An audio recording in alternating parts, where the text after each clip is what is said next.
বাংলার যে প্রান্তে চট্টগ্রামে দেখেন বিবাহ কঠিন, ওখানকার 25% নারীরা আছে যারা 25 বছর পার হয়ে গিয়েছে, 40% নারী আছে যাদের এখন বিয়ে হয়নি। বাংলাদেশে এখন খুঁজলে এমন কোনো গ্রাম নাই যে গ্রামে 10 জন 12 জন নারী পাওয়া যায় না ডিভোর্সি বিধবা, তাদের কোনো ছায়া নাই। আমি চাই যে বাংলার যে কোনো জায়গার মানুষ যেখানেই আপনার নারী অবহেলিত হবে সেখানে বিবাহ দিয়ে দিবে। আরেকটা হলো ছেলেরা অল্প বয়সে বিয়ে করবে।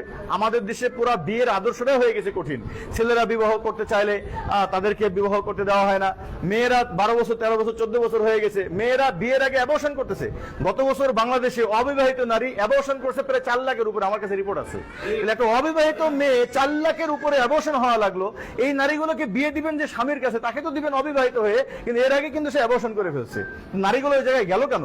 নারীগুলো কেন, একজন নারী বিয়ের আগে কেন সে তার ভার্জিনিটি নষ্ট হচ্ছে? কারণ তাকে যে বয়সে আল্লাহ রসুল বিয়ে দিতে বলেছে সে সেই বয়সে বিয়ে দিচ্ছে না।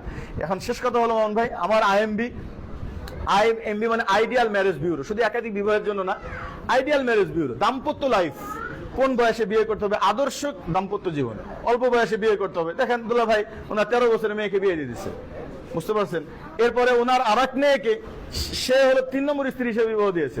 আমার শালীকে বিয়ে করছে, সে 12-13 বছর বিয়ে করছে। আলহামদুলিল্লাহ, এখানে কোনো সামাজিকও কোনো সমস্যা নাই, শরীয়তে কোনো সমস্যা নাই, আইনগত সমস্যা নাই। এই যে 18 বছরের আইন, 21 বছরের আইন, সর্বপ্রথম এগুলো তো আমি বলবো শরীয়ত পরিপন্থী কুফরি মতবাদ।